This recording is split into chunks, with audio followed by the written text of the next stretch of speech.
यार एक बुक दे देना मुझे।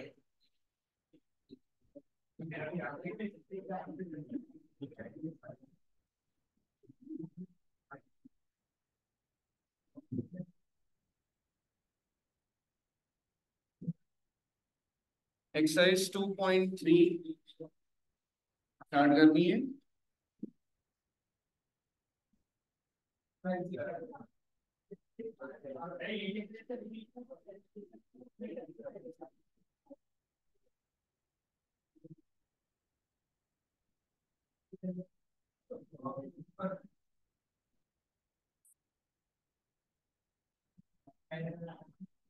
एक्सरसाइज 2.3 में बात हो रही है लिमिट ऑफ अ सीक्वेंस की, लिमिट ऑफ अ फंक्शन की।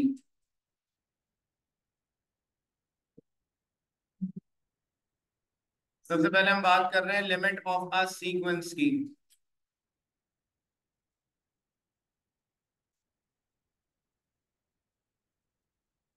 लिमिट ऑफ अ सीक्वेंस नाम से समझ आ रहा है कि हद की बात हो रही है, आखिरी हद की सीक्वेंस की, कि सीक्वेंस की आखिरी हद क्या होगी। मतलब मेरे पास एक सीक्वेंस है, यहां से देख ले, मैं बाद में कॉपी करेंगे, समझ ले थोड़ा सा कॉन्सेप्ट। टू टू को फोर से, टू को टू से मल्टीप्लाई करा 4, फिर 8, फिर 16, 32। ये सीक्वेंस इंक्रीज होती जा रही है, इंक्रीजिंग सीक्वेंस है।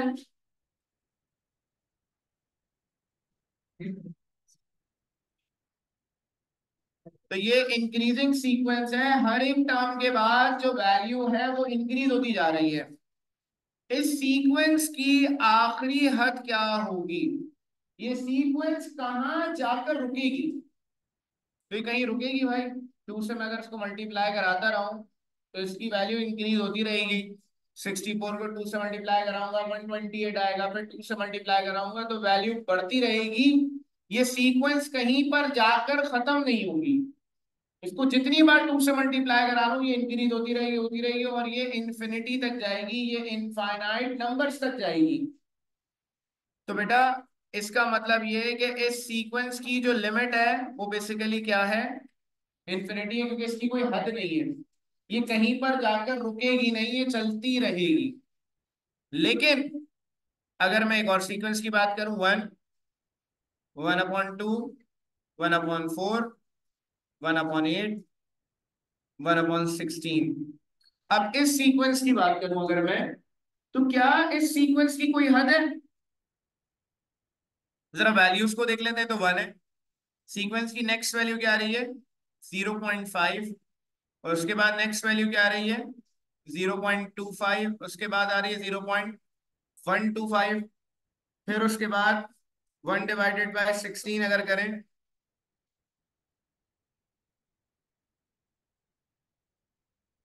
तो ये आ रहा है 0.0625। तो ये सीक्वेंस क्या होती जा रही है भाई, डिक्रीजिंग सीक्वेंस है, डिक्रीज हो रही है ये, और बार बार जो है वो 2 से 1/2 से मल्टीप्लाई अगर करा रहे हैं, 1 को 1/2 से मल्टीप्लाई करा रहे हैं तो 1/2 आ रहा है, फिर 1/2 को 1/2 से मल्टीप्लाई करा रहे हैं 1/4, फिर 1/8, फिर 1/16, कुछ टर्म पर जाकर फॉर एग्जाम्पल ये बन जाएगी 1/1024, फिर आगे जा रहे हैं 1/1024 का मतलब है कि ये वैल्यू हो जाएगी 0.000976। बेटा ये सीक्वेंस डिक्रीज तो हो रही है, लेकिन ये किसकी तरफ जा रही है, कौन से नंबर की तरफ जा रही है, जीरो की तरफ जा रही है, क्योंकि हर वैल्यू के बाद वैल्यू छोटी होती जा रही है और किसको अप्रोच कर रही है, जीरो को अप्रोच कर रही है, किसके करीब जा रही है ये वैल्यू नियर टू जीरो है। सही है, तो ये वैल्यू नियर टू जीरो है, ये जीरो को अप्रोच कर रही है, क्योंकि जीरो के बहुत करीब है, तो हम ये बात कह सकते हैं कि इसका जो लास्ट नंबर है वो क्या होगा, जीरो होगा। तो इसका मतलब है कि ये सीक्वेंस कहीं ना कहीं जाकर रुक जाएगी। सही है, अब ये कहीं ना कहीं जाकर रुक जाएगी, जिस नंबर पे जाकर रुक जाएगी वो नंबर इस सीक्वेंस की क्या कहलाती है, लिमिट। किस नंबर पे जाकर रुकेगी, जीरो पे जाकर रुकेगी, तो इस सीक्वेंस की लिमिट क्या कहलाएगी, जीरो कहलाएगी, क्योंकि ये सीक्वेंस जीरो को अप्रोच कर रही है, इसका आखिरी नंबर जीरो होगा। तो एक ऐसी सीक्वेंस जो डिक्रीज हो रही है और कहीं ना कहीं जाकर एंड हो रही है, मतलब ये सीक्वेंस एंड हो जाएगी जीरो पर जाकर। अगर लिमिट जीरो आ रही है या कहीं ना कहीं जाकर एंड हो रही है, तो हम ऐसी सीक्वेंस को कन्वर्जेंट कहते हैं। और एक ऐसी सीक्वेंस जो कहीं पर एंड नहीं हो रही और वो इनफाइनाइट नंबर्स तक जा रही है, तो ऐसी सीक्वेंस को हम डायवर्जेंट कहते हैं, कि ये डायवर्जेंट सीक्वेंस है और ये कन्वर्जेंट सीक्वेंस है। तो लिमिट ऑफ अ सीक्वेंस का मतलब ये है कि हमें वो नंबर निकालना है जिस पर जाकर ये सीक्वेंस खत्म हो जाएगी, एंड हो जाएगी, वो नंबर जो है लिमिट ऑफ अ सीक्वेंस कहलाएगा। बेटा लिमिट ऑफ अ सीक्वेंस का एक फॉर्मूला है, limit n tends to infinity an is equals to l। इसका मतलब क्या है बेटा, ये लिमिट ऑपरेटर है, इसको हम लिमिट ऑपरेटर कहते हैं। ए एन किसको कहते हैं भाई, ये nth टर्म कहलाती है लिमिट की, उसकी सीक्वेंस की। और इसका जो आंसर आ रहा है एल, ये कहलाता है लिमिट ऑफ आ सीक्वेंस। बेटा यहां पर पहली वैल्यू की बात करें तो एन नंबर ऑफ टर्म्स की बात करें पहली वैल्यू की तो 1 है।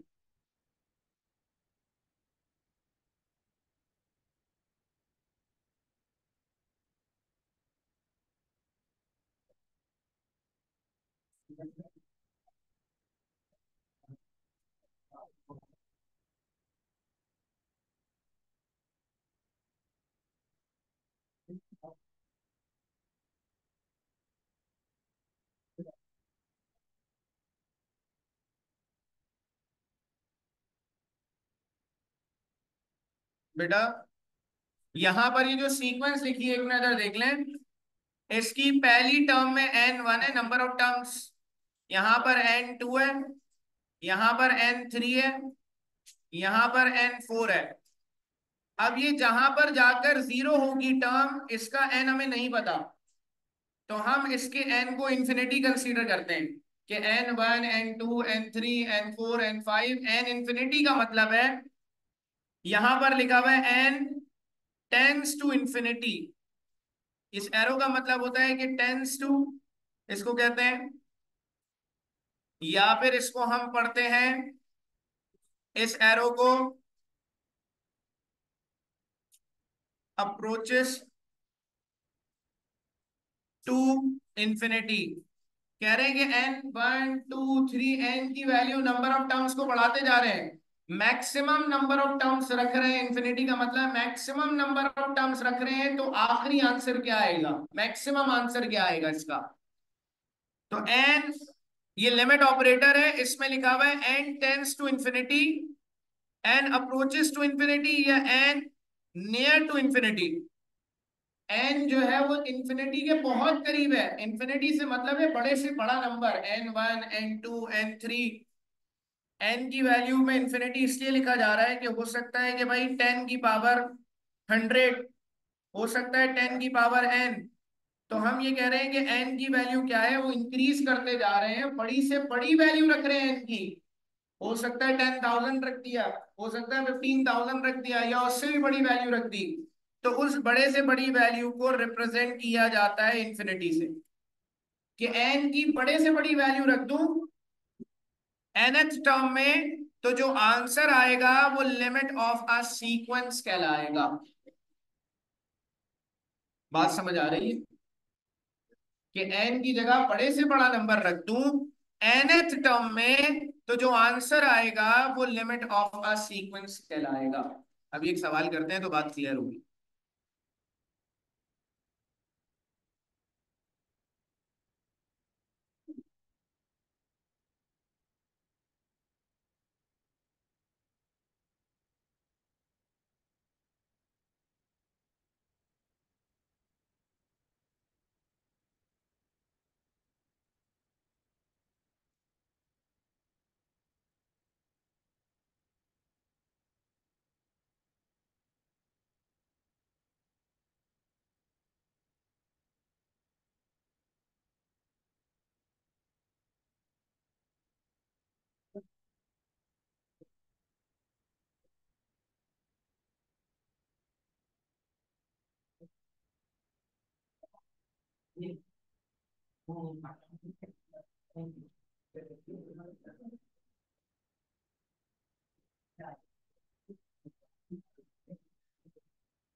क्वेश्चन नंबर 2 देखिएगा।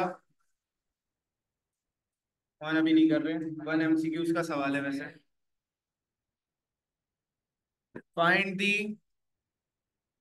nth term and limit of the following sequence.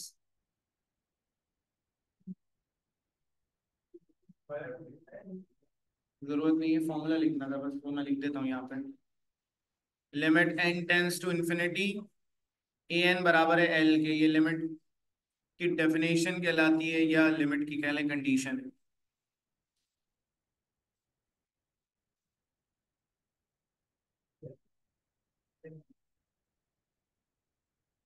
One, 1/2, 1/4, 1/8, हमारे पास ये एक सीक्वेंस है। अच्छा, एक सीक्वेंस है, 1, 1/2, 1/4, 1/8। बेटा इस सीक्वेंस की nth टर्म निकालनी है पहले। nth टर्म कैसे निकलेगी? ये कौन सी सीक्वेंस है? ये जीपी है। 1 को 1/2 से मल्टीप्लाई कराएंगे, 1/2 आएगा। 1/2 को 1/2 से मल्टीप्लाई कराएंगे, 1/4। फिर 1/2 से मल्टीप्लाई कराएंगे, 1/8। तो ये सीक्वेंस जीपी है। तो इसकी nth टर्म निकालने के लिए जीपी की nth टर्म का फॉर्मूला लगेगा, an is equal to A R power n minus one. बेटा ए फर्स्ट टर्म है, ए वन है। आर आएगा second term divided by first term, R 1/2 है। तो बेटा ए एन आ जाएगा, ए की जगह 1 आ गया, आर की जगह 1/2 की पावर n माइनस वन। तो बेटा ए एन आ गया 1/2 पावर n माइनस वन। बेटा ये जो पावर है ये 1 पे आएगी, 1 की पावर कुछ भी आ जाए 1 ही रहेगा। ये पावर नीचे 2 पे चली जाएगी, 2 की पावर n माइनस वन आ जाएगी। तो ये तो इसकी nth टर्म आ गई। बेटा nth टर्म के साथ साथ लिमिट भी निकालनी है। लिमिट हमेशा निकलती nth टर्म से है। मैंने आपको बताया लिमिट ऑफ अ सीक्वेंस का फॉर्मूला या डेफिनेशन वो ये है कि जो भी nth टर्म है, nth टर्म पे आपको क्या करना है, लिमिट अप्लाई करनी है। तो nth टर्म पे जब आप लिमिट अप्लाई करेंगे तो जो आंसर आएगा वो लिमिट ऑफ अ सीक्वेंस कहलाएगा। मतलब क्या करना है, nth टर्म निकालने के बाद आपने क्या करना है, taking limit n tends to infinity on both sides.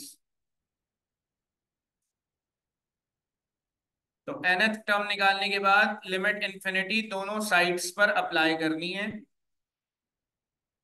Infinity का जिक्र इसलिए हो रहा है कि n की बड़े से बड़ी वैल्यू, क्योंकि ये इंफिनिटी के बराबर नहीं है, इसका मतलब होता है कि n not equals to infinity, x near to infinity है। इस एरो का मतलब है कि n जो है वो इंफिनिटी के बराबर नहीं है लेकिन करीब है बहुत उसके। तो इंफिनिटी से मुराद ये है कि बड़े से बड़ा नंबर। आगे हम कुछ सवाल करेंगे, वहां पर लिखा हुआ होगा नेगेटिव इंफिनिटी। तो नेगेटिव इंफिनिटी का मतलब होता है छोटे से छोटा नंबर यहां पर रख लें, मैक्सिमम छोटा नंबर रख लें तो आंसर क्या आएगा। अब बेटा यहां पर हमारे पास दोनों साइड्स पे हमने ये लिमिट अप्लाई कर दी है। ए एन बराबर है 2 की power n minus one, limit N tends to infinity. अब बेटा यहाँ लिमिट अप्लाई कर देंगे, applying limit. Limit infinity apply कर रहे हैं, कोशिश आपको ये करनी होती है कि आंसर इंफिनिटी ना आए, आंसर एक स्पेसिफाइड नंबर आए। यहां पर लिमिट अप्लाई करता हूं तो ये लिखा हुआ है 1/2 की power n minus one. Limit apply करने का मतलब है कि n को हटा देंगे, n की जगह इंफिनिटी आ जाएगा। n की जगह इंफिनिटी रख दिया। ये 1/2 की पावर इंफिनिटी से 1 माइनस किया तो इंफिनिटी बचा। बेटा 2 की पावर इंफिनिटी, तो 2 की पावर इंफिनिटी अनडिफाइन होगा, इसको भी इंफिनिटी कहेंगे। तो 2 की पावर इंफिनिटी इंफिनिटी होगा। Any value divided by infinity zero होता है, तो इसकी लिमिट जीरो आ जाएगी।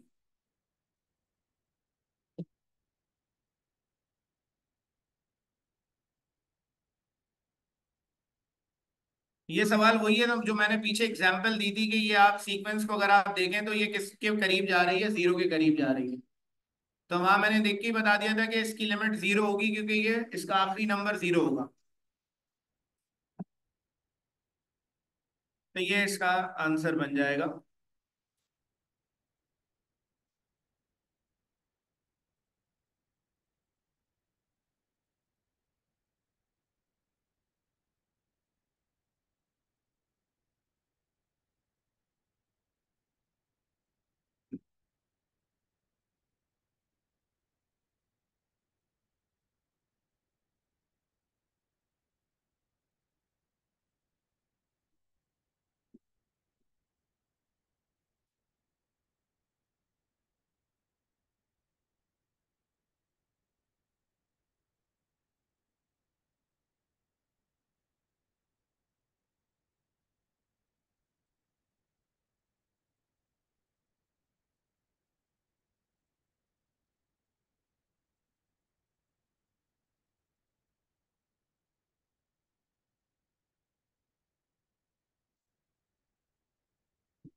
बेटा ये नेक्स्ट सीक्वेंस है, इसकी एनथ टर्म निकालनी है। ये सीक्वेंस 1 × 2 3 × 4 3 × 4 डिवाइडेड बाय 5 × 6, ना ये एपी है ना जीपी है ना एचपी है। ऐसी सीक्वेंस को करते क्या है, नंबर्स को ब्रेक करते हैं। मतलब ये 1, ये 3, ये 5, 1 3 5 ये एपी में। इसी तरीके से 2 4 और 6 ये अलग एपी में। तो इनकी अलग अलग एनथ टर्म निकलेगी।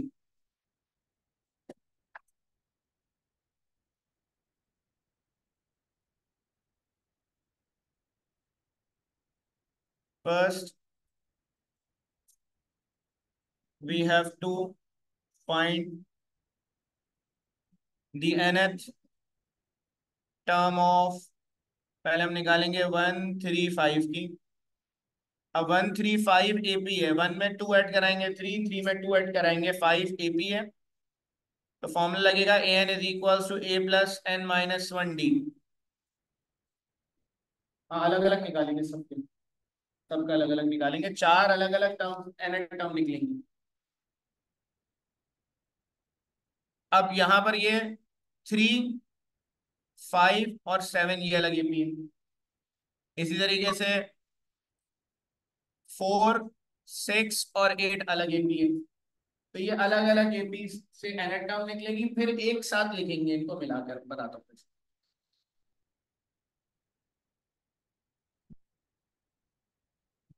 बेटा ए यहाँ पर पहली वैल्यू है 1, डी यहाँ पर है 3 - 1 2।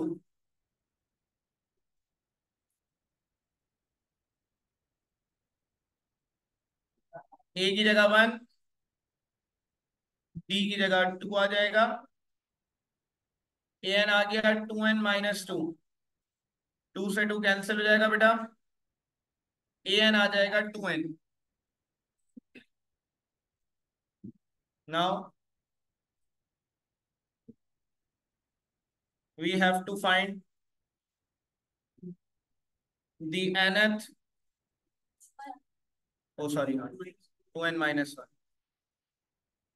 We have to find the nth term of, अब nth टर्म हमें निकालनी है 2 4 और 6।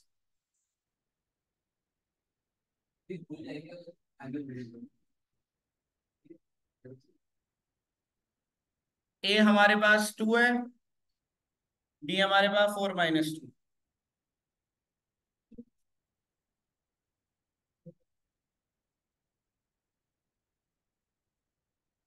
ए एन बराबर है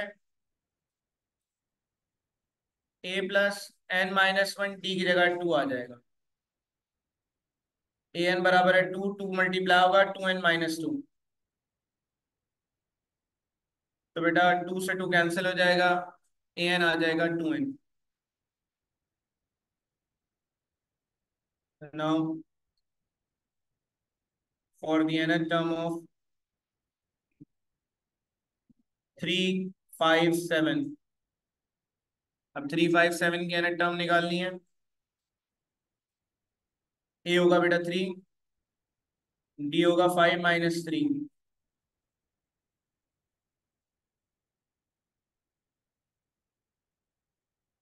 a प्लस n - 1 डी।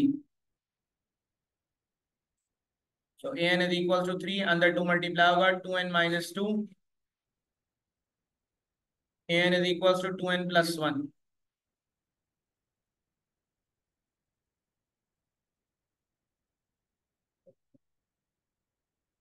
फिर उसके बाद now for the nth term of, अब nth टर्म निकालनी है, नीचे जो नंबर लिखा हुआ है 4 6 और 8 की। A 4 है, D 6 - 4 मतलब 2।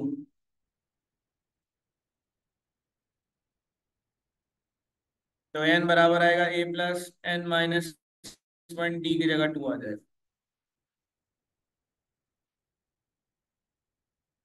4+2n - 2, 4 में से 2 गया तो 2 बच गया।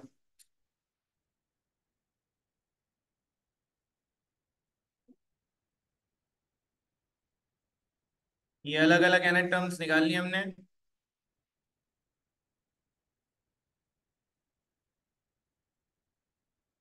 इसके बाद रिक्वायर्ड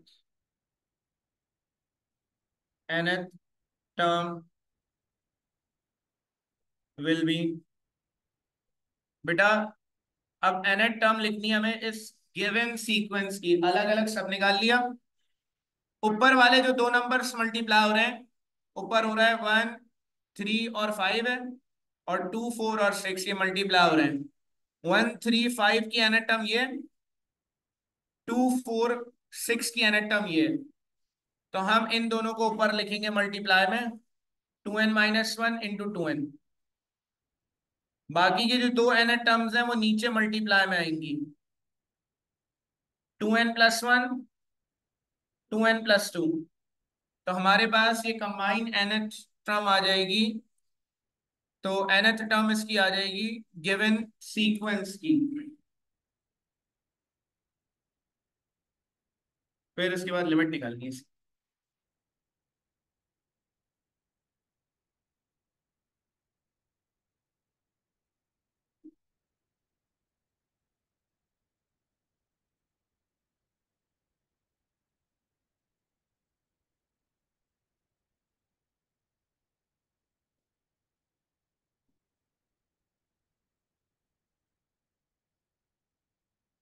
अब nth टर्म निकालने के बाद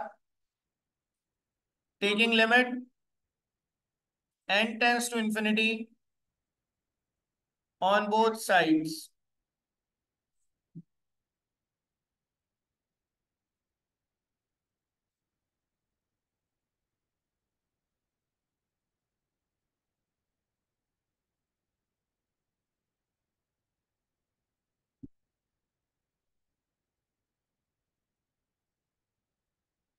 बेटा दोनों साइड्स पे limit n tends to infinity आएगा।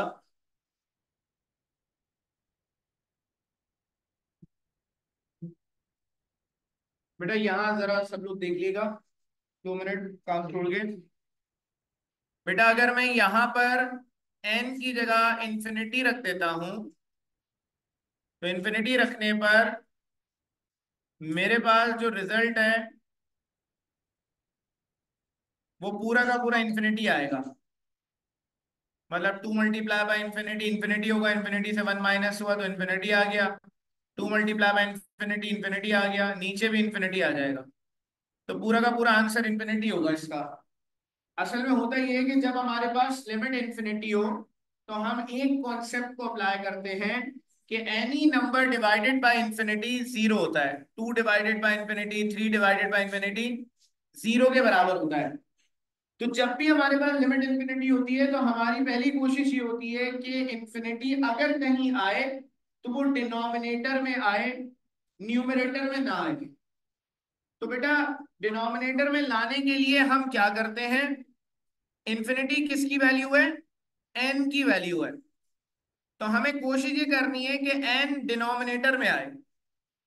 तो बेटा हम करेंगे क्या कि ये लिखा हुआ है 2n - 1, हम यहां से n कॉमन निकाल लेंगे। हम इंफिनिटी वाले सवालात में लिमिट के जो भी वेरिएबल होता है हाईएस्ट पावर उसको कॉमन निकालते हैं। इस ब्रैकेट में n लिखा हुआ है तो हमने यहां से n कॉमन निकाला। एन कॉमन निकालने का मतलब है कि एन दोनों वैल्यूज से डिवाइड हो जाएगा। नीचे आ जाए, नीचे लिखा हुआ है 2n+1 मल्टीप्लाई बाय 2n-1। इन दोनों से भी n कॉमन निकालेंगे। यहां से n कॉमन निकालूंगा तो n इससे भी डिवाइड हो जाएगा, n इससे भी डिवाइड हो जाएगा। हाँ बेटा, मैंने इस ब्रैकेट से कॉमन निकाला है। मैंने 2n-1 से कॉमन निकाला n। तो कॉमन निकालने का मतलब है कि n इससे भी डिवाइड हो जाएगा, इससे भी डिवाइड हो जाएगा। यहां पर जो 2n लिखा हुआ है तो इसमें से कुछ कॉमन निकालने की जरूरत है नहीं। यहां पर नीचे आ जाए तो नीचे हमारे पास लिखा हुआ था 2n+1। तो 2n+1 में से हमने n कॉमन निकाला तो n इससे भी डिवाइड हो गया, n इससे भी डिवाइड हो गया। यहाँ भी दो वैल्यूज हैं, इन दोनों से भी n कॉमन निकाला तो n इससे भी डिवाइड हो गया, n इससे भी डिवाइड हो गया। तो n कॉमन निकालने से हुआ ये कि यहाँ पर n से n कैंसिल हो गया, ये भी n से n कैंसिल हो गया। हमारे पास वैल्यू अब बच रही है limit n tends to infinity, an is equals to limit n tends to infinity. ये आ गया n multiply by 1-1/n into 2n। नीचे आ गया n into 2+1/n, n into 2-1/n।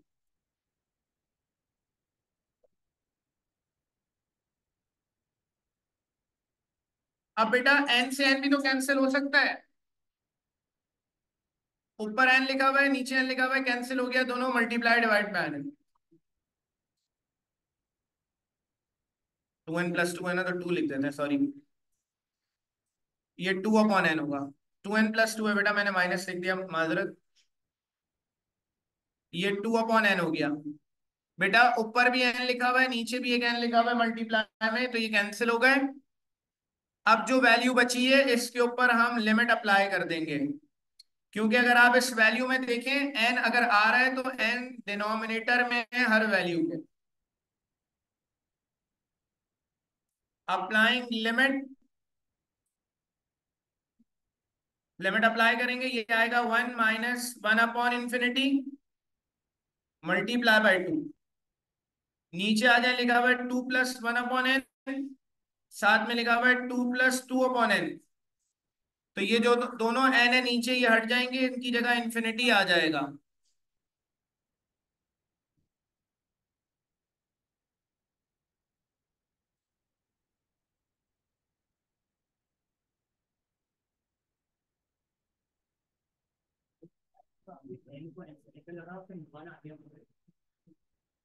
कहाँ पे? हाँ 2 लिख दिया मैंने, 1 लिख दिया, सॉरी। जी बेटा, ये पूछ रहे थे। ये मैंने 1 लिख दिया, ये 2 आएगा क्योंकि n से n कैंसिल हुआ। तो ये 2-1/n बचा। नीचे n से n कैंसिल हुआ तो 2+1/n आया। ये 2+2/n आ गया। लिमिट अप्लाई कर दी है बेटा। 2 माइनस, अब ये लिखा हुआ है 1/∞। तो 1/∞ जो है वो 0 के बराबर होता है, मल्टीप्लाई बाय 2। नीचे 2 प्लस, नीचे लिखा हुआ है 1/∞, तो ये 1/∞ 0 होगा। 2 प्लस यहाँ लिखा हुआ है 2/∞, तो 2/∞ भी 0 होगा। तो बेटा ये ऊपर बच जाएगा, 0 हट गया, 2 2 4, नीचे भी 4 आ गया, 4 से 4 कैंसिल कर दिया, 1 आ गया। तो limit n tends to infinity, an की वैल्यू 1 आ गई। मतलब इस सवाल की जो लिमिट है वो 1 है, इसकी जो आखिरी वैल्यू होगी सीक्वेंस की वो 1 होगी।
टेस्ट में कोई इशू है क्लास का नहीं पूछ लो के बाद चेक नहीं पड़े।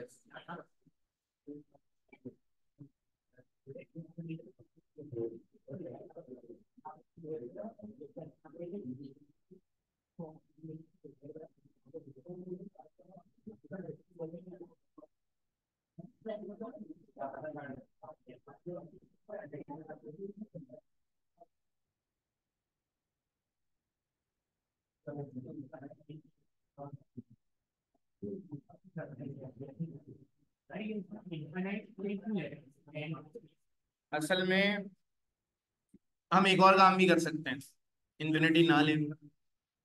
बताऊं क्या कर सकते हैं?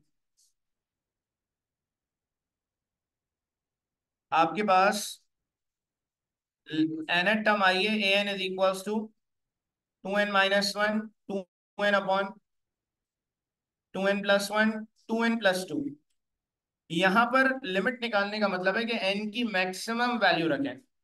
कैलकुलेटर होना है, फॉर एग्जांपल आप यहाँ पर रखते हैं एन की जगह 1000 रखते हैं। देखिए इसका क्या आंसर आ रहा है। सही है। फॉर एग्जांपल आप इसकी जगह, एन की जगह 1200 रखते हैं। कैलकुलेटर में देखिए क्या आ रहा है। हाँ, अब देखोगे ये जो रिजल्ट आ रहा होगा ना, बता दो।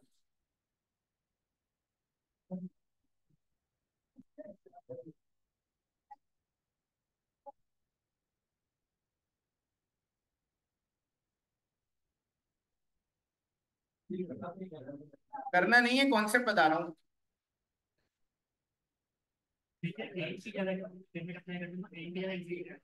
तो यहाँ 1000 रख रहा हूँ ना एन की जगह कैलकुलेटर में, तो ये आंसर दे रहा है 0.997। ठीक है। अगर 1200 रख रहा हूँ ना, कोई तो बात समझा रहा हूँ। अभी आ रहा है बेटा, आ रहा है, मैंने अभी रखा है इसमें, कैलकुलेटर में ही आ रहा है आंसर। 1200 रखने पे आ रहा है 0.99750। मैं कह रहा हूँ एन की जगह बड़े से बड़ा नंबर रख लो, जो आंसर आ रहा है वो किसके करीब आ रहा है। वन के आंसर किसके करीब है भाई? नियर टू वन है, वन को अप्रोच कर रहा है। तो लिमिट का कॉन्सेप्ट ये कहता है एन की जगह बड़ी से बड़ी वैल्यूज रखते रहो, आंसर देखो किसके करीब आ रहा है। तो आप जितनी वैल्यूज रख लें एन की, आप 10,000 रख दें, आप 15,000 रख दें, और बड़ी वैल्यू रख लें, आंसर जो आ रहा होगा वो किसके करीब आ रहा होगा? वन के करीब आ रहा। तो हम बेटा, हमें नहीं पता एन की मैक्सिमम कौन कौन सी वैल्यूज रखनी है, तो हम इन्फिनिटी रखते हैं। इन्फिनिटी का मतलब ये है कि मैक्सिमम वैल्यू, कि एन की मैक्सिमम वैल्यू रखें तो क्या आंसर आएगा, मैक्सिमम क्या लिमिट होगी, वन तक जाएगा, वन के करीब होगा, उसके अलावा रिजल्ट नहीं आ सकता। मतलब वन से बड़ा रिजल्ट आ ही नहीं सकता, टू में नहीं जा सकता, थ्री में नहीं आया, वन को अप्रोच करेगा, वन के करीब होगा।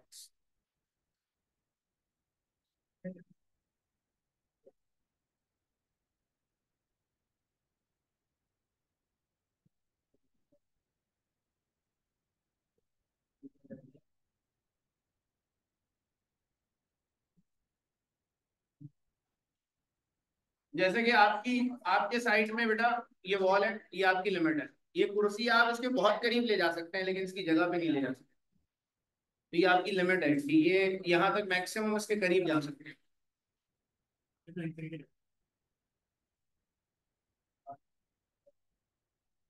लिमिट ऑफ अ सीक्वेंस में इन्फिनिटी रखते हैं, बाकी जगहों पर लिमिट दी जाएगी सवाल जो करेंगे।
बेटा कर ली copy?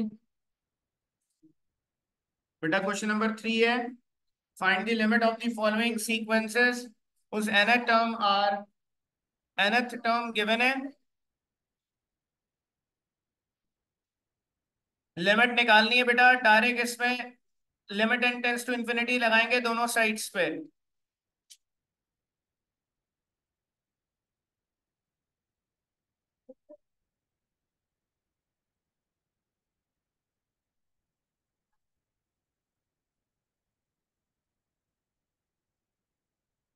One plus five N upon seven N.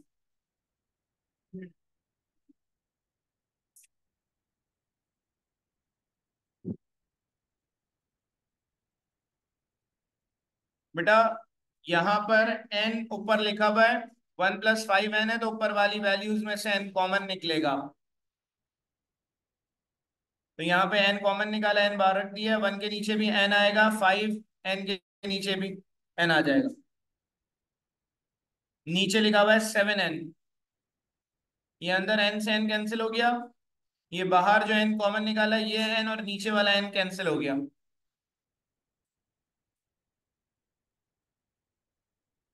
Limit n tends to infinity, an is equals to, ये आएगा one upon n plus five upon seven.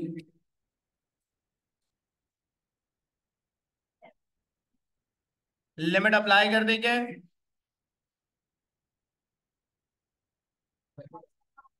Applying limit,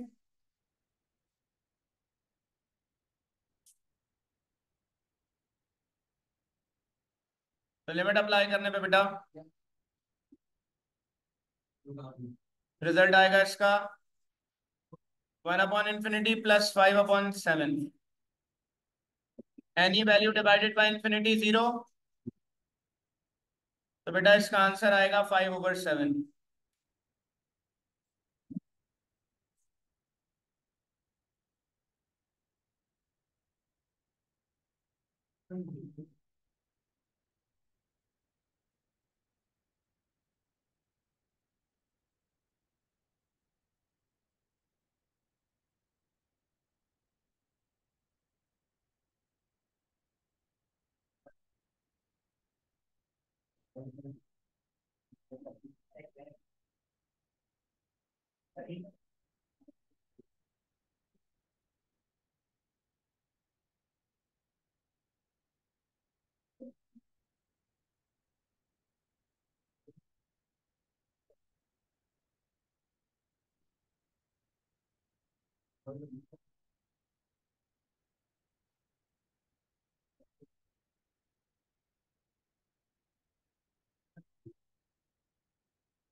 MCQs में हम इसकी एक शॉर्ट ट्रिक बताते हैं कि अगर ऊपर एन की पावर हाईएस्ट पावर वन है, नीचे भी एन की हाईएस्ट पावर वन है, पावर सेम है हाईएस्ट ऊपर नीचे वाले की, तो उनके जो कोफिशिएंट्स हैं वो आंसर आता है। यहाँ पर भी अगर आए, ये जो सवाल है इसमें एन की पावर वन है, एक एन की पावर फोर है, ऊपर एन की पावर फाइव आ रहा है, नीचे भी एन की पावर फाइव आ रहा है, तो इसका कोफिशिएंट थ्री, इसका कोफिशिएंट वन, इसका कोफिशिएंट वन और इसका कोफिशिएंट वन, तो इसका आंसर थ्री है। ये शॉर्ट ट्रिक है एमसीक्यूज के लिए कि आप कोफिशिएंट्स लिखते हैं खाली।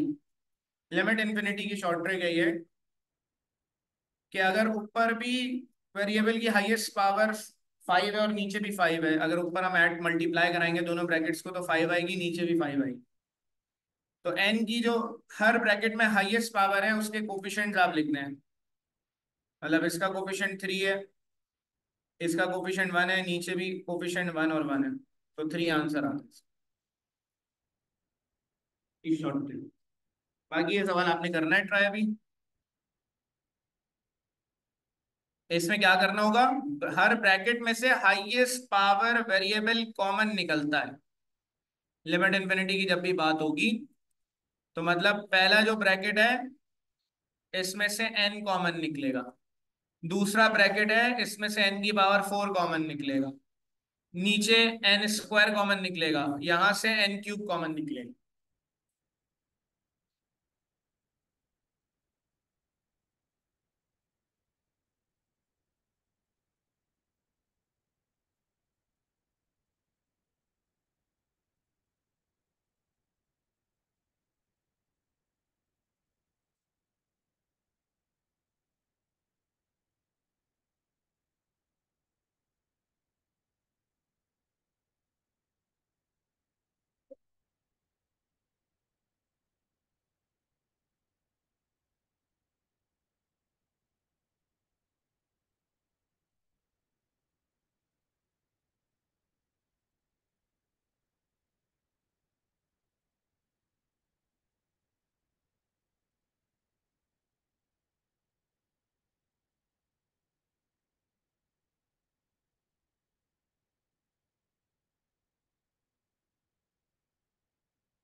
एन की पावर 4 कॉमन निकलेगा।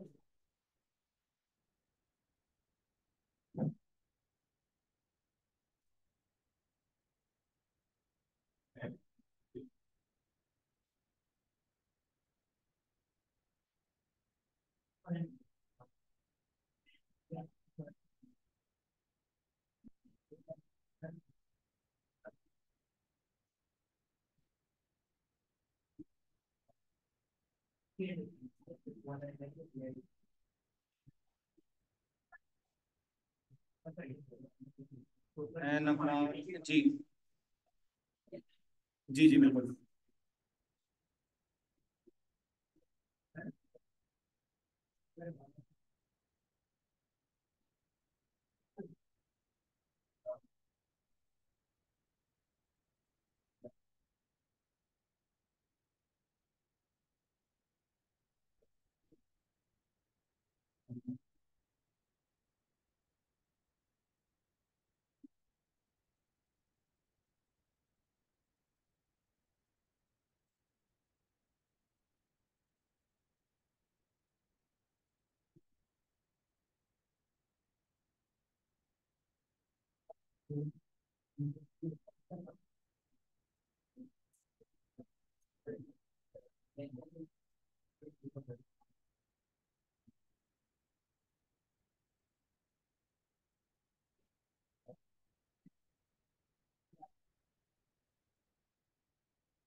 थ्री आंसर आएगा।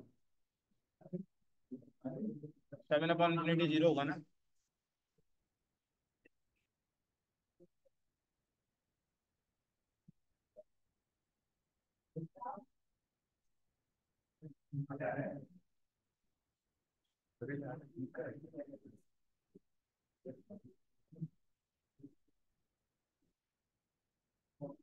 टेन इससे भी डिवाइड।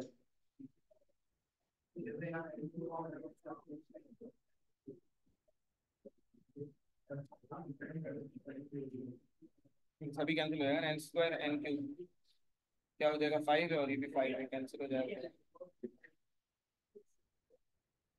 एन की पावर 4 कॉमन निकालोगे ना, तो ये एन की पावर 4 ऊपर भी है और नीचे भी है, पूरी कैंसिल हो जाएगी। नीचे एन की पावर 4 है तो हमारा पान एन क्यूब आएगा। क्या नीचे नहीं देखा, जब कॉमन निकाल रहे हैं ना तो दोनों से डिवाइड होगा ना, कैंसिल हो, इसके नीचे भी आएगा। अब एन स्क्वायर ऊपर एन क्यूब लिखा हुआ है, एन क्यूब आएगा। और दो तो कैंसिल हो गई, इससे हो जाएगा। ये एन स्क्वायर है, ये एन स्क्वायर कॉमन निकाला है,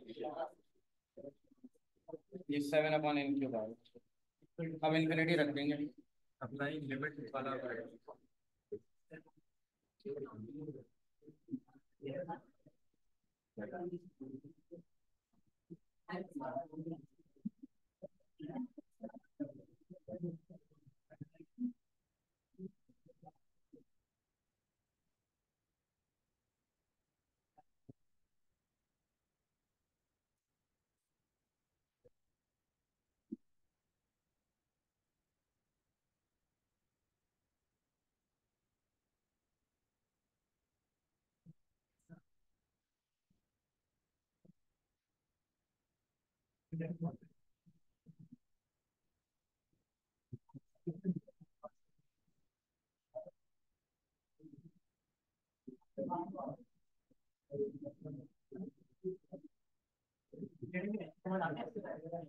वही तो बता रहा था शॉर्टकट।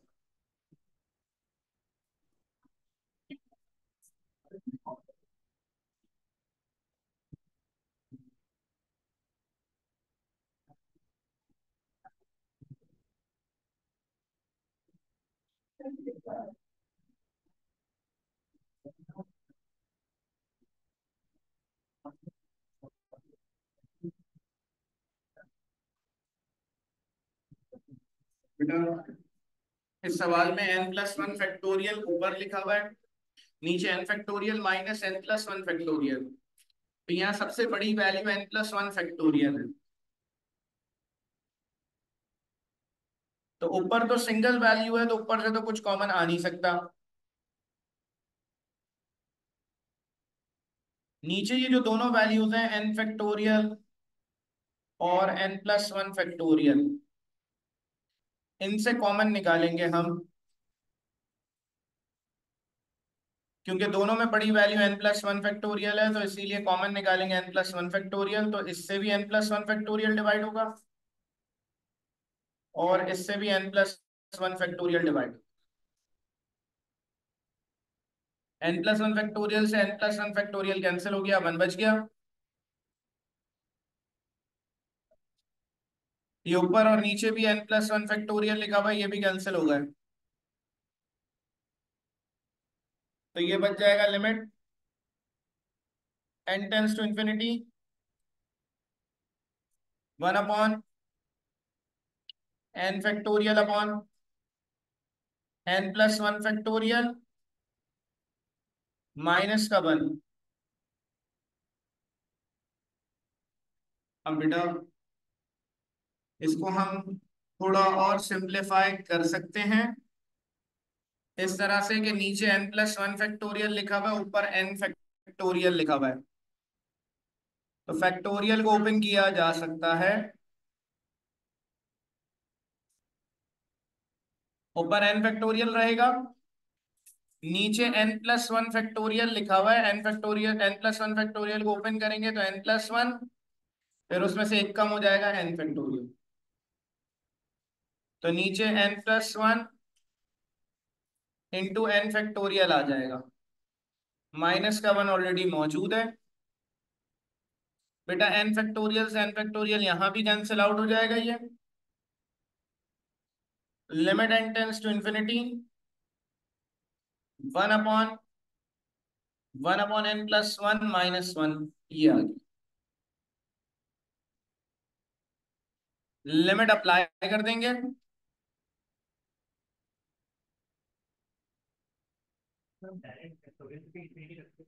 नहीं होता ना, इन्फिनिटी आंसर आ जाएगा। लिमिट इन्फिनिटी अप्लाई कर देंगे,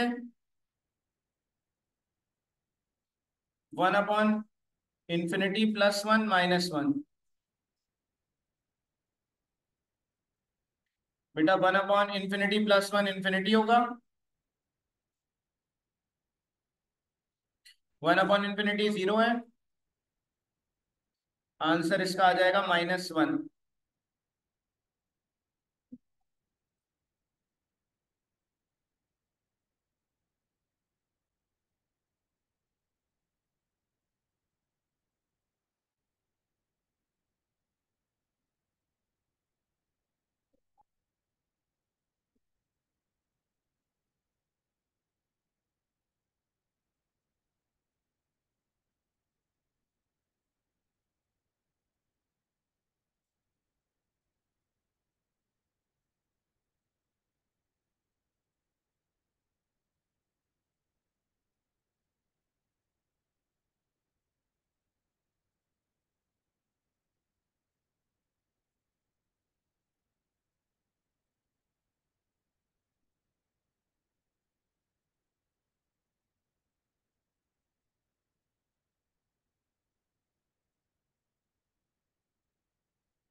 नहीं आंसर आ गया।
आ जाएगा आपकी आता हूँ।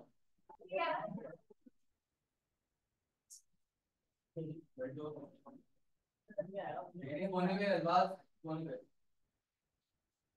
आ रहे हैं नजर आ रहे हैं।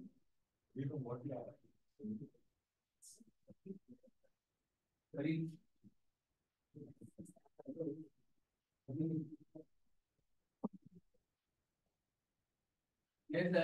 ये सर ने बोली सीट है मंडे ट्यूसडे वेडनेसडे और संडे इस तीन सीटों पे बैठो या तो बैठने बैठो वरना क्लास में नहीं बैठो सही है।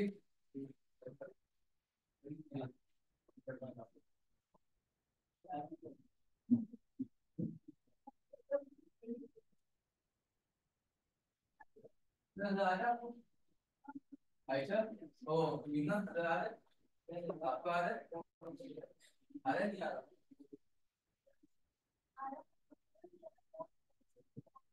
आयशा आ रहा है आपको आयशा आ रहा नहीं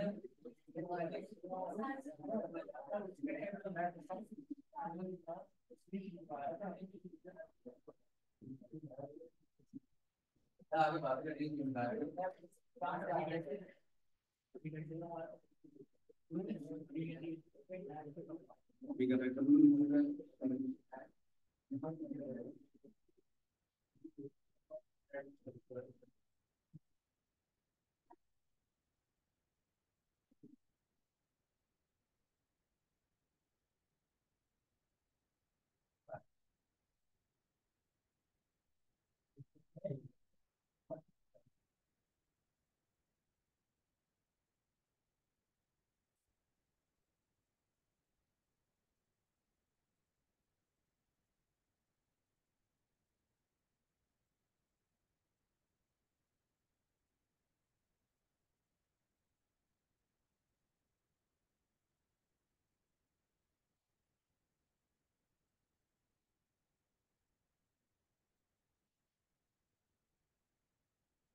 ये भी इसी तरीके से ही होना है।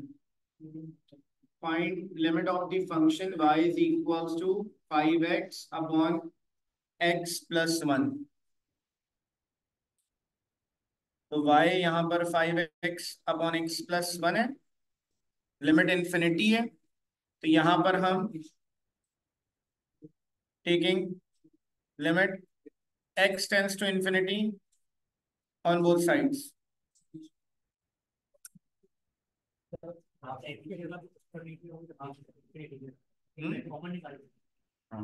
अब यहाँ x टेंस टू इन्फिनिटी है, दोनों साइड्स पर आएगा y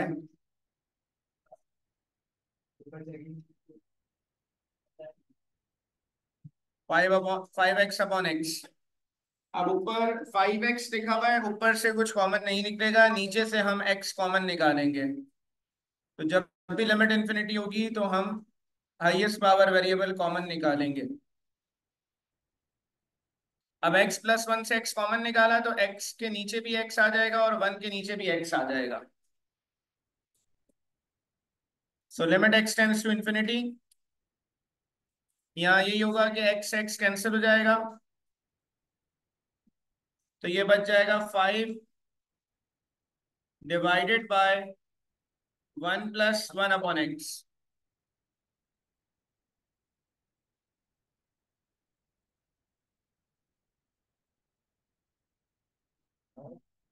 लिमिट अप्लाई कर देंगे, आंसर आ गया।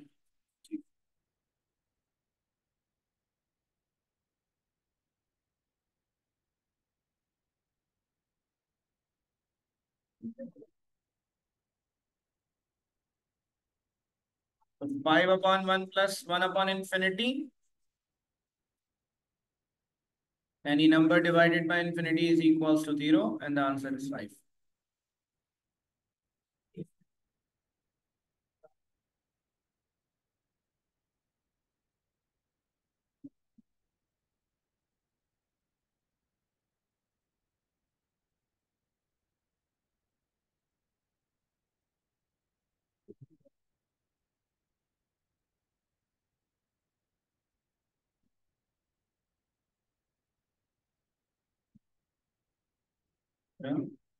कौन सी घंटी भाई? क्वेश्चन 2, क्वेश्चन नंबर 5 स्टार्ट करेंगे।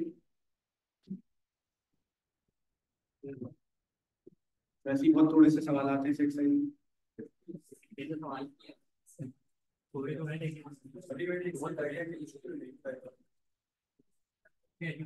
ऐसा इससे मुश्किल होती है। तकरीबन 18 क्वेश्चन 6 में है, 4 बाईस, 45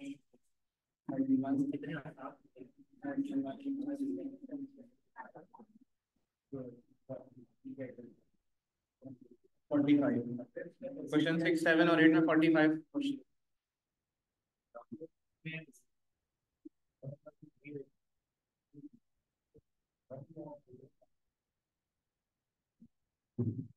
हाँ कुछ इसमें टेढ़े हैं, कुछ आसान, कुछ टेढ़े हैं, कुछ आसान।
जी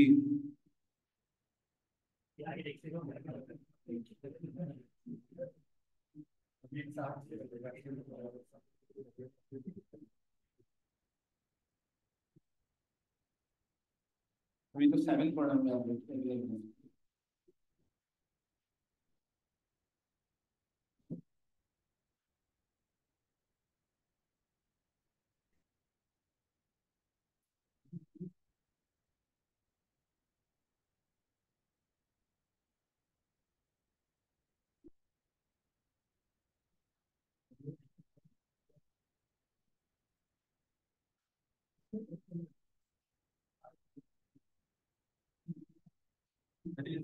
बोथ साइड्स वाला वो सबसे ज्यादा पहले तो ये करना जरूरी तो ये ना बोथ साइड बाकी ठीक है ना ऐसे वहां ऐसे कुछ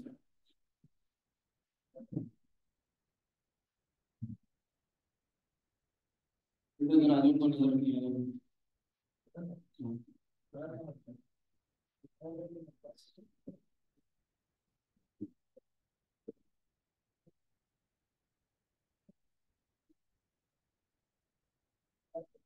बेटा क्वेश्चन नंबर 5 से बात हो रही है लिमिट ऑफ अ फंक्शन की।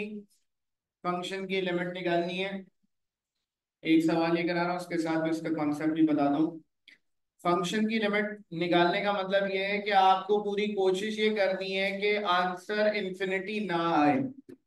एक्स की वैल्यू कुछ भी हो सकती है, लेकिन पूरी कोशिश ये करनी है इंफिनिटी ना आए।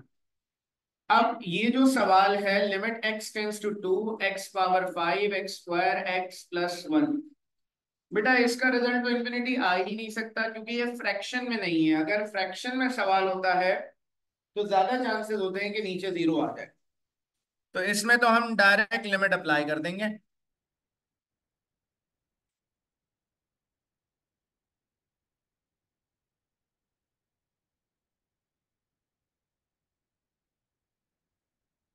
अप्लाइंग लिमिट, तो जहां जहां एक्स है वहां 2 आ जाएगा। 2 की पावर 5 हो जाएगा, 2 का स्क्वायर प्लस 2 प्लस 1, तो ये आ जाएगा 32। 2 का स्क्वायर 4 प्लस 3 ऐड करा देंगे, 39 आंसर हो जाएगा बस।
बेटा लिमिट ऑफ अ फंक्शन का थोड़ा सा कॉन्सेप्ट समझते हैं। लिमिट एक्स टेंस टू ए का मतलब है कोई भी नंबर हो सकता है। अगर फंक्शन पे हम लिमिट अप्लाई कर रहे हैं तो जो आंसर आता है उसको लिमिट ऑफ अ फंक्शन कहते हैं। मैंने यहाँ पर एक फंक्शन कंसीडर किया है कॉन्सेप्ट को समझाने के लिए। ये एक ऐसा फंक्शन है जिसमें मैं x की जगह 0 रख रहा हूं, तो इस फंक्शन का जो रिजल्ट है 0² - 9/0 - 3 आ रहा है। मतलब 9/3 इसका रिजल्ट 3 आ जाएगा। फिर मैं अगर x की जगह 1 रखता हूं, तो फंक्शन अपना रिजल्ट दे देगा 1² - 9/1 - 3। तो इसका रिजल्ट आ जाएगा -8/-2, 4 आ जाएगा। फिर x की जगह मैं 2 रख रहा हूं, फंक्शन का रिजल्ट 2 का स्क्वायर -9/2 - 3, सॉल्व कर लेंगे 5 आ जाएगा। देन मैं यहां पे x की जगह 3 रख रहा हूं, तो फंक्शन का जो रिजल्ट है 3 का square -9/3 - 3, which is equals to 0/0, जो कि हमारे पास अनडिफाइंड है, इंफिनिटी भी हम इसको कहते हैं। इसी तरीके से x की जगह अगर 4 रखता हूं, तो फंक्शन का जो रिजल्ट है वो आ रहा है 7। बेटा फंक्शन 0 पे अपना आंसर दे रहा है, 1 पे भी अपना आंसर दे रहा है, 2 पे भी आंसर दे रहा है, 3 पे आंसर नहीं दे रहा, 4 पे भी आंसर दे रहा है, 5 रखेंगे 5 पे भी आंसर आ जाएगा। तो फंक्शन में 3 के अलावा कोई भी नंबर रखते हैं, फंक्शन अपना आंसर दे रहा है। तो 3 एक ऐसा पॉइंट है या एक ऐसी वैल्यू है जिस पर फंक्शन का रिजल्ट हमें नहीं मिल पा रहा। इस बात को हम जरा ग्राफ से समझते हैं।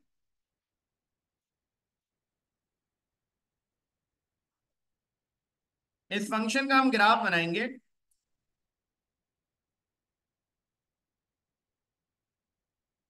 कर दो, 2 मिनट रुक जाओ, बस यहाँ देख लो, इसको समझ लो, फिर मैं कर दूंगी।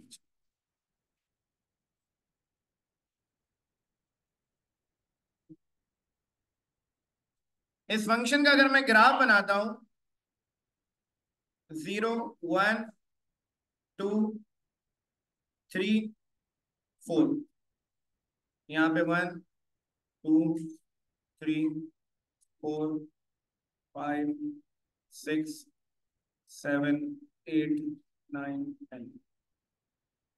बेटा 3 एक ऐसी वैल्यू है जिस पर रिजल्ट अनडिफाइन आ रहा है। तो जब अनडिफाइंड रिजल्ट आता है या इंफिनिटी रिजल्ट आता है, तो हम ये ट्रिग्नोमेट्री ग्राफ में पढ़ चुके हैं फर्स्ट ईयर में। हम यहाँ पर डॉटेड लाइन बनाते हैं।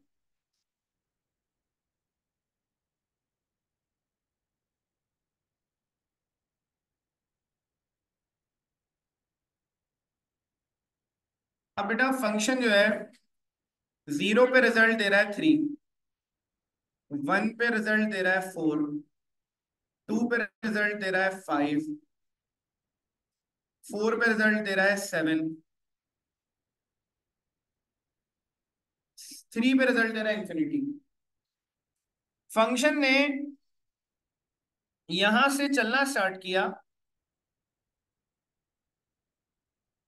इस पॉइंट्स इन पॉइंट्स को हमने मिलाया, फंक्शन ने यहां से चलना स्टार्ट किया और ये जा रहा है, और यहां जाकर ये ब्रेक हो जाएगा क्योंकि इस पॉइंट पर इसकी वैल्यू नहीं मिल रही, और फिर ये आगे चलता रहेगा। इस पॉइंट को थोड़ा ऊपर कर सकता है। तो बेटा ये जो फंक्शन है इस पॉइंट पर जाकर ब्रेक हो रहा है। जो फंक्शन ब्रेक हो जाता है उसको क्या कहते हैं? Discontinuous function. अगली एक्सरसाइज में टोटली उस पर बात करेंगे, डिसकंटिन्यूअस कंटिन्यूअस पे। थोड़ा सा कॉन्सेप्ट यहाँ पर उसका भी बिल्ड होता है कि इस पॉइंट पे फंक्शन जो है ब्रेक हो रहा है। 3 एक ऐसी वैल्यू है जिस पे फंक्शन का रिजल्ट नहीं मिल सकता। अब लिमिट का कॉन्सेप्ट क्या कहता है कि फंक्शन ने यहां से चलना जब स्टार्ट किया, तो वो 3 के पास कितना जाएगा, मैक्सिमम कितना करीब जा सकता है 3 के, जो नंबर है वो लिमिट ऑफ अ फंक्शन कहलाएगी। मतलब मैक्सिमम नंबर चाहिए जहां तक फंक्शन पहुंच जाए। तो बेटा अब x इज इक्वल टू 3 पे फंक्शन अपना रिजल्ट नहीं दे रहा, तो 3 से थोड़ा सा पीछे आ जाते हैं, तो क्या फंक्शन अपना रिजल्ट 2.99 पे देगा? क्या फंक्शन 2.98 पे रिजल्ट देगा? बिल्कुल देगा। मतलब अगर मैं फंक्शन में x की जगह 2.99 रख दूं, तो 2.99 का स्क्वायर -9 अपॉन 2.99 - 3, फंक्शन रिजल्ट दे देगा 5.99। इसी तरीके से अगर मैं x की जगह 2.98 रखूं, तो फंक्शन रिजल्ट दे देगा मुझे 5.98। इसी तरीके से फंक्शन में x की जगह मैं 2.97 रखूं, तो फंक्शन का आंसर रखने में मिल जाएगा 5.97। तो बेटा हम जैसे जैसे 3 के करीब जा रहे हैं, 2.99, 2.98, 2.97, हम यहाँ नीचे से ऊपर की तरफ जा रहे हैं, 3 के करीब जा रहे हैं। तो जब x 3 को अप्रोच कर रहा है, 3 के करीब जा रहा है, तो फंक्शन किसके करीब जा रहा है? फंक्शन की वैल्यूज किसके करीब जा रही है? 6 के करीब जा रही है। मतलब फंक्शन एफ ऑफ एक्स की जो वैल्यू है वो किसको अप्रोच कर रही है? 6 को, क्योंकि 5.99, 5.98 ये सारी वैल्यूज 3 के बहुत करीब है। तो इसका मतलब ये है कि जब फंक्शन यहां से चलना स्टार्ट हुआ, यहां से जब फंक्शन चलना स्टार्ट हुआ उस तरफ, तो ये किस वैल्यू को मैक्सिमम अचीव करेगा? यहां पर किस वैल्यू के बहुत करीब होगा? 6 आंसर नहीं होगा इसका, ये 6 के बहुत करीब होगा। मतलब 5.9999 होगा, 5.9998 होगा, 6 के बहुत करीब होगा। तो ये हमें नंबर 6 बता रहा है, इसकी हुदूद बता रहा है कि 6 पे नहीं जाएगा, 6 के करीब रहेगा फंक्शन। तो ये जो 6 है नंबर, इस नंबर को हम लिमिट ऑफ अ फंक्शन कहते हैं, कि फंक्शन इस नंबर के बहुत करीब जा सकता है। मतलब अगर यहां पर आप 6 की बात करें, तो ग्राफ पे 6 के बहुत करीब तक जा रहा हूं, यहां पर 6 आ रही है, ये 6 है वैल्यू।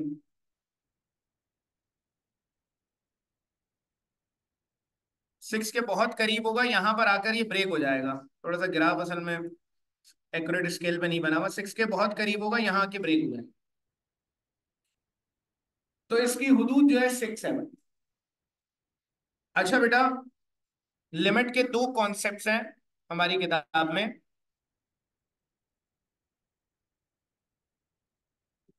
ये जो पॉइंट है ये 3 है, यहां पर ये लाइन है 3। अगर मैं इस तरफ से 3 के करीब जाऊं, कहां से जा रहा हूं? लेफ्ट टू राइट जा रहा हूं, लेफ्ट से राइट की तरफ जा रहा हूं, तो इसको हम कहते हैं लेफ्ट हैंडेड लिमिट।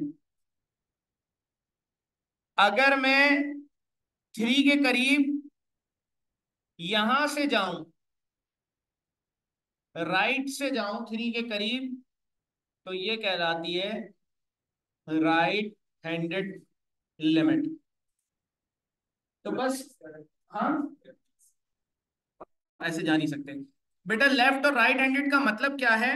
लेफ्ट से जा रहा हूं तो 3 के करीब वैल्यूज कौन कौन सी हैं? 2.99, 2.98, 2.97, ये वैल्यूज हैं। जब राइट से आ रहा हूं तो 3 के करीब कौन कौन सी वैल्यू? 3.001, 3.002, 3.01, ये सारी वैल्यूज क्या है? 3 के करीब। तो दो तरह की लिमिट हमारी किताब में, एक लेफ्ट हैंडेड और एक राइट हैंडेड लिमिट है। इस एक्सरसाइज में अभी लेफ्ट हैंडेड राइट हैंडेड का जिक्र नहीं है, नेक्स्ट एक्सरसाइज में, लेकिन ग्राफ के बाद समझा दिए कि अगर लेफ्ट साइड से आएंगे तो लेफ्ट हैंडेड है, राइट साइड से जाएंगे तो राइट हैंडेड लिमिट है। इस कॉन्सेप्ट में कोई बात ना समझ आई तो पूछ, आ गई है समझ में तो कॉपी कर लें। करना है यार, मैंने तो कहा।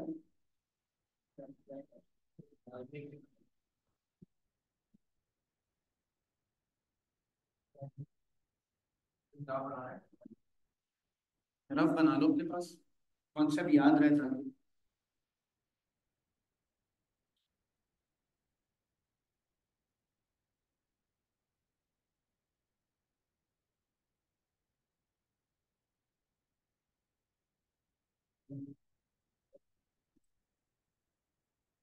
चैप्टर 2 में ये एक्सरसाइज सबसे ज्यादा टाइम लेगी। उसके बाद चैप्टर 12 पढ़ना है, वो तो चार चार क्लास में कंप्लीट हो जाएगा। एक क्लास सेक्शन, एक एक्सरसाइज, चार एक्सरसाइज।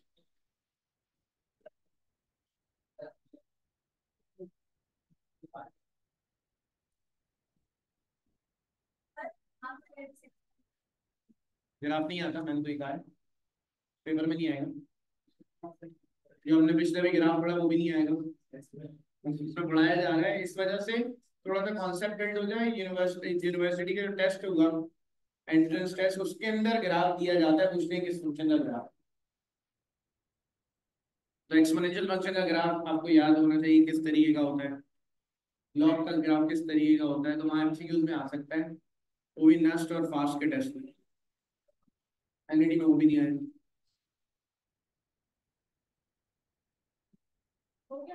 हाँ, आज के लिए इतना ही करते हैं। ये सवाल, ये बहुत आसान से है। क्वेश्चन नंबर 5 के 3 पार्ट्स अभी कर लें, या घर से कर लिएगा। घर से करेंगे। क्वेश्चन नंबर 5 के 3 पार्ट बहुत छोटे से हैं, बस वैल्यूज रखनी है और आंसर आ जाएगा। कोई सिंप्लीफिकेशन वैसे नहीं करनी शुरू में, मर्जी आपकी, आप अभी कर लें, घर से कर लीजिए। आपकी मर्जी है, आपको चॉइस दे दी है, आप जो करना चाहें अभी कर लें, घर से कर लीजिएगा।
एक मिनट, मैं रिकॉर्डिंग बंद कर रहा हूँ।